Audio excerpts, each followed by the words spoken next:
Hello and welcome to an essay plan that is going to compare the Emigree with Checking Out Me History. This video will show you how to compare the two poems effectively. There's lots of videos that will do a really good job of analysing each poem in isolation, which is important, but that is only step one. Step two is to compare the two poems, which means to write about their similarities and their differences. That is what the examiner wants. So this video will go through 4 sentence starters for 4 separate paragraphs, give you evidence to back each of these sentence starters up, and importantly, link back to the keyword in the question. If the paragraphs don't link back to the keyword in the question, then the question is not being answered. If the question is not being answered, you're not going to get the marks. Anyway, if you were to write out the 4 sentence starters this video will shortly go through on one page, leave enough space underneath to bullet point the evidence this video will go through for each one, you will have a good essay plan that you can then turn into a good 3-page essay, at the least, depending on handwriting. Some of these sentence starters you might gel with, some you might not, some might stimulate further ideas based on your own thoughts. I hope it helps. Okay, let's get started. Okay, so you're in the exam, you've opened up your paper, and for this video, let's pretend that what is written at the top of this slide is the question that you have to write an essay on. How is a conflict with society presented in the Emigree and one other poem? Conflict with society are the key words. Everything that I say has to link back to those key words if I'm going to answer the question. Now, you can compare the Emigree with whatever poem you want. These poems were never meant to be compared. But as it's about an outsider with a strong affection for the past, I can imagine writing an essay where I compare it to Checking Out My History.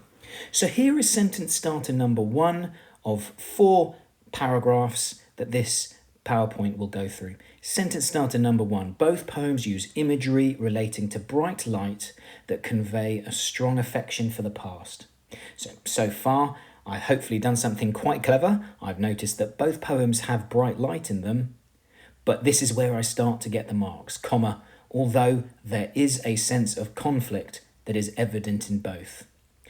What's my evidence? Well, my paragraph carries on. In the Emigree, we hear how the protagonist is branded by an impression of sunlight, and we hear about the city's shining eyes.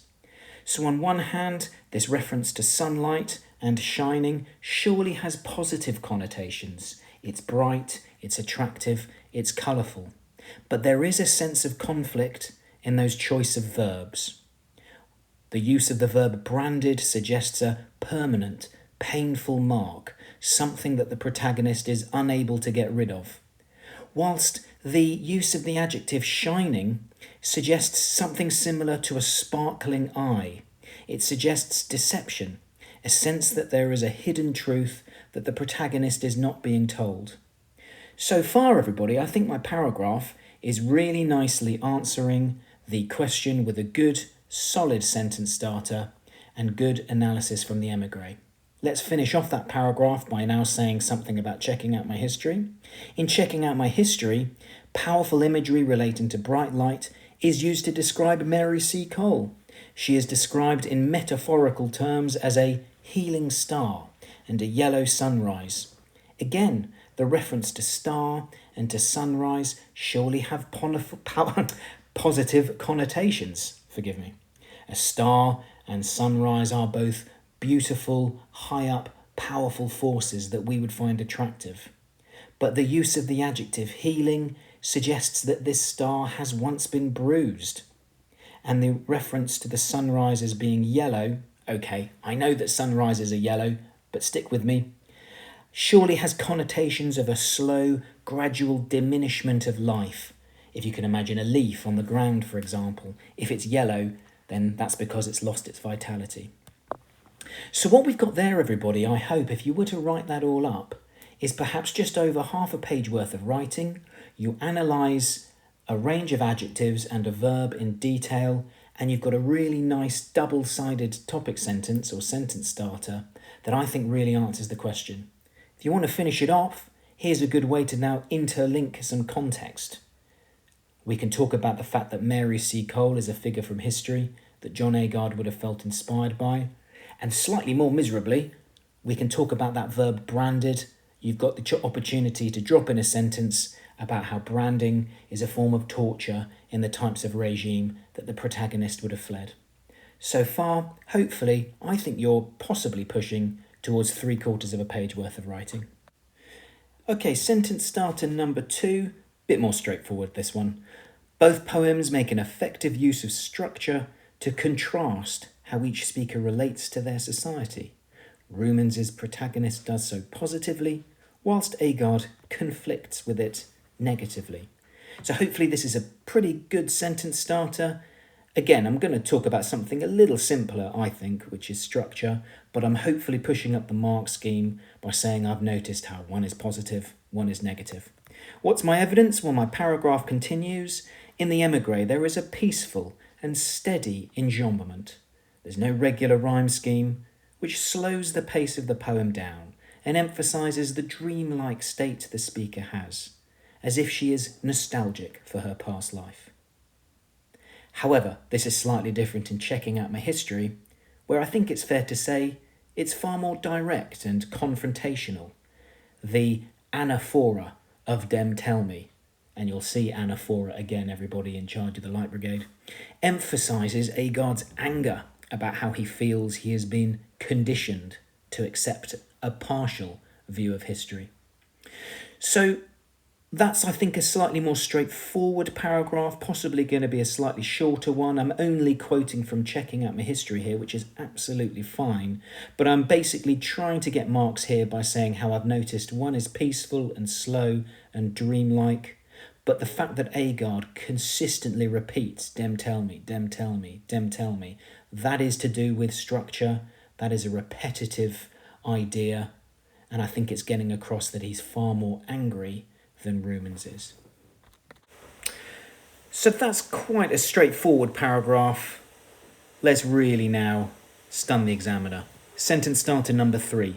Both poems use imagery to emphasise how each speaker's conflict with society eventually inspires them.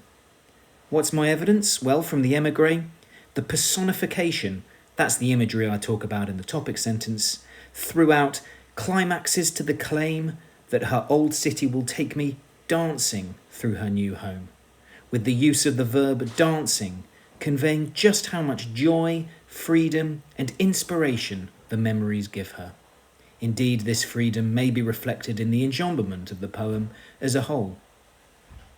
That's one form of inspiration. It's a happy, gorgeous, lovely form of inspiration.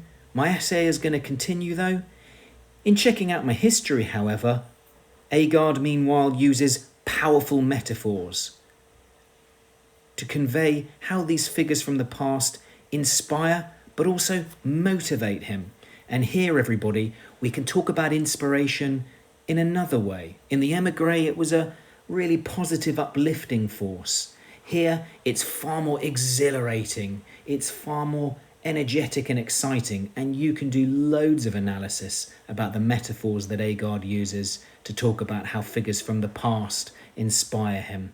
Toussaint Louverture is described metaphorically as a beacon. Your essay can talk about how this is a bright light, shining far, providing a guide, dispelling the darkness.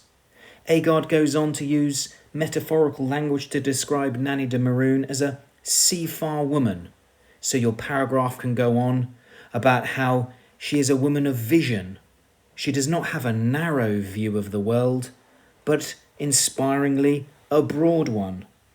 She's also described metaphorically as a fire woman. What is a fire? It's a powerful force. It's uncontainable.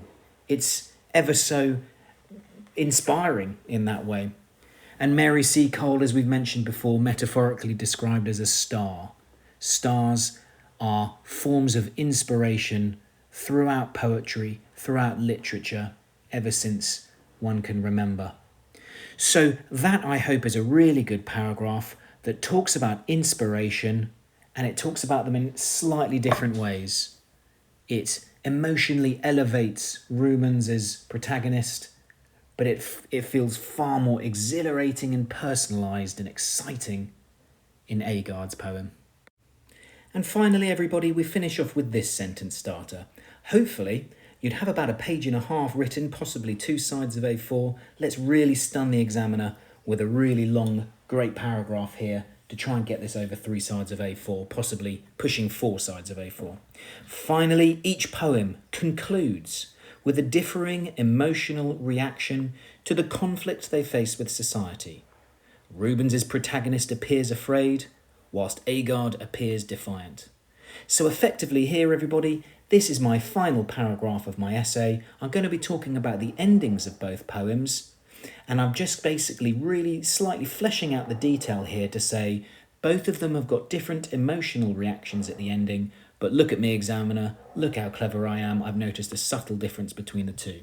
And what's my evidence to back up that subtle difference I've noticed? Well, in the Emigree, we have an enjambment break of city of walls. That really emphasises those final 2 words, of walls.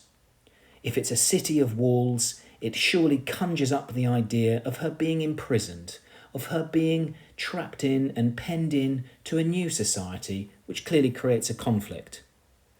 We hear about the depersonalised repetition of they. We never find out who they are, but they're repeated at the end, and it suggests a faceless crowd, certainly not a welcoming force.